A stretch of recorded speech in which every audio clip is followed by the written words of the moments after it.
Continuamos esta conversación con la doctora Rosario Espinal y nos quedamos en hablar del PLD y su congreso, su selección de los miembros del comité central, donde todo parece indicar que el sector Danilo se va a quedar con la mayoría, es decir, que Medina va a controlar el comité central, pero al mismo tiempo hay denuncias de irregularidades. ¿Cómo ves tú a ese PLD dirigido por estos tres frentes electorales que dieron la victoria, es decir, Leonel, Danilo y Margarita, en este momento?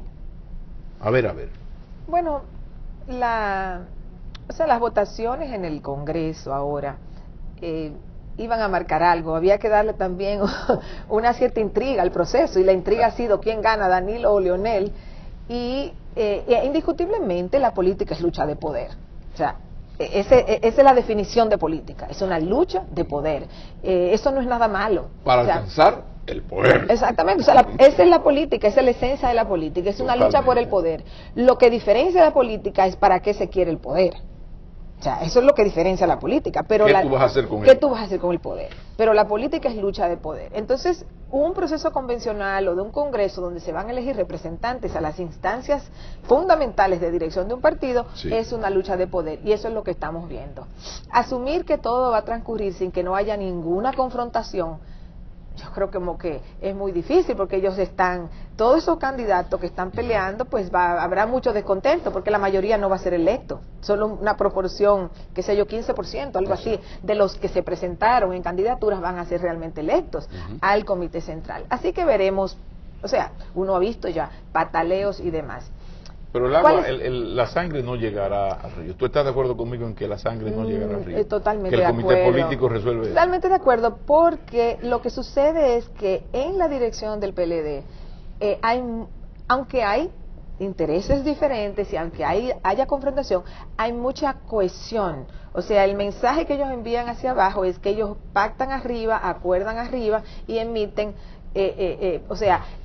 una sensación, digamos, de que hay unidad, aunque hayan tensiones. De alguna manera podríamos decir que el comité político es la garantía de unidad y de enviar la señal de unidad y controlar esa unidad, esas diversidades, unir esas diversidades, que es lo que da aquella frase tan utilizada por ellos de unidad en la diversidad. El comité político, que son apenas veintitantos, sería la gran diferencia del PLD con el PRD. Un comité político PRDista hubiese sido una buena solución con la autoridad que tiene el PLD del comité político, por ejemplo.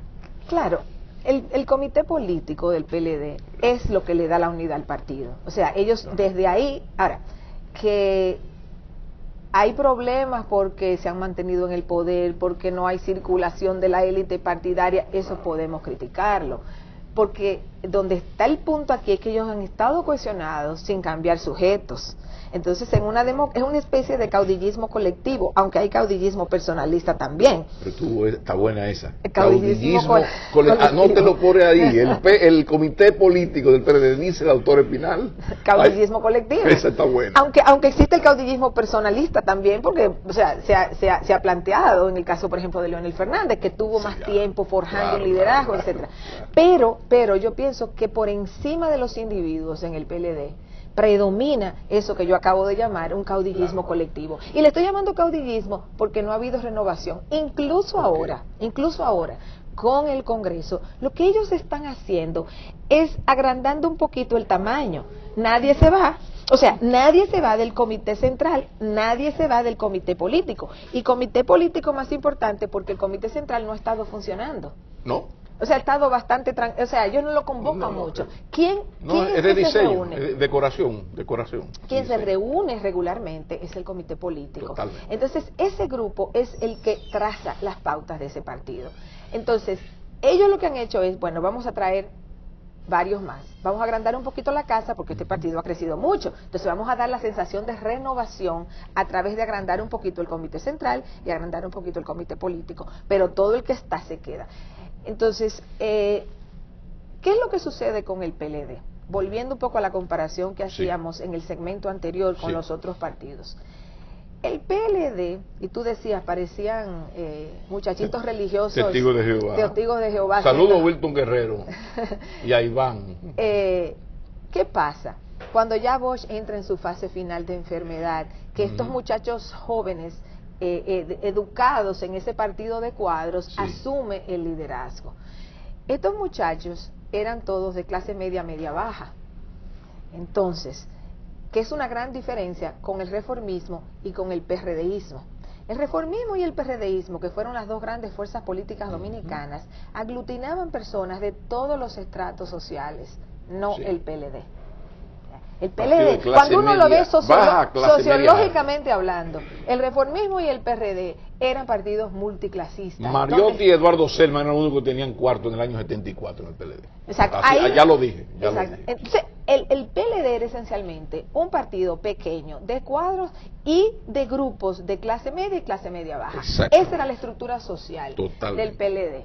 Ahora, ese PLD, al desaparecer ya Balaguer, o Balaguer estar en su fase final de enfermedad y bloqueado también políticamente para que no siguiera en el poder por la reelección y la crisis del 94, el PLD fue escogido por los sectores de poder que eran balagueristas para reemplazar a Balaguer. Entonces ahí viene el pacto, el Frente Patriótico. Entonces el PLD se convirtió en el instrumento que usarían los sectores de poder que se quedaban sin Balaguer para intentar seguir en el poder. Entonces, la historia del fraccionamiento del Partido Reformista y cuán beneficioso le ha sido al PLD. ¿De dónde sacó el PLD sus votantes? El PLD se masificó porque cogió los votantes de Balaguer. Claro. Hay que recordar aquel 13% de la primera vuelta. 13%.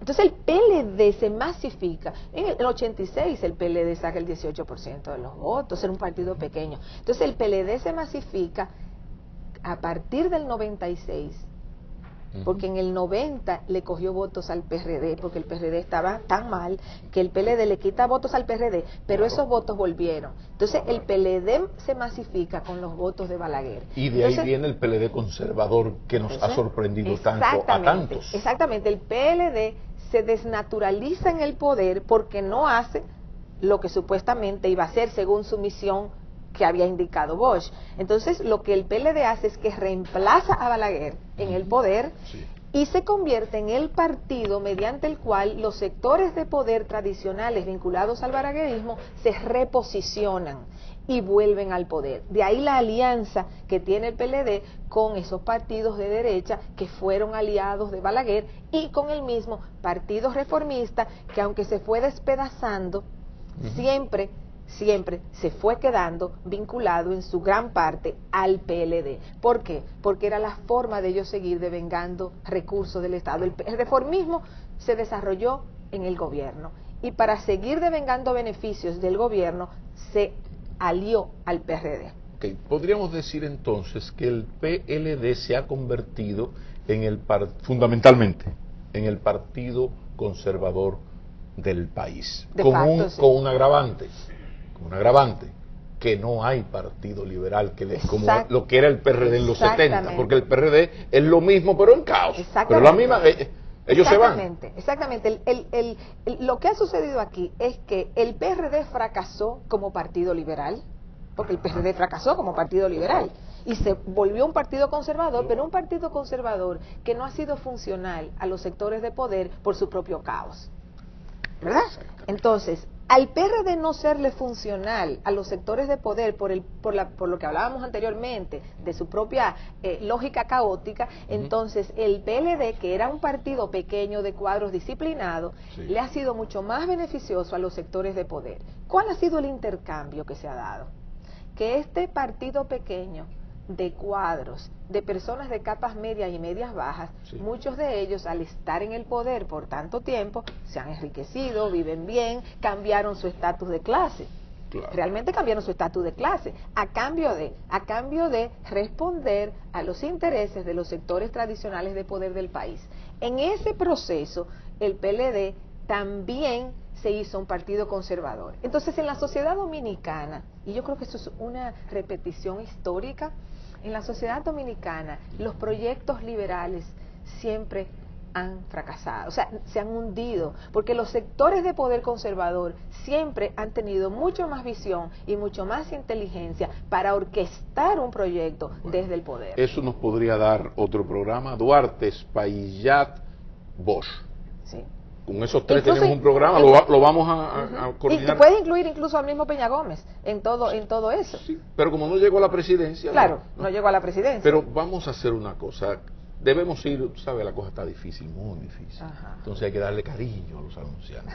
Cuando retornemos, los últimos 10 minutos vamos a utilizarlos en pedirte una explicación de un preclaro artículo que tú escribiste. Se llama Reinado del PLD, donde tú pones luces y sombras de los gobiernos del PLD y haces una pregunta fundamental que yo quiero que usted me responda. Después de la pausa, Rosario Espinal continúa con nosotros.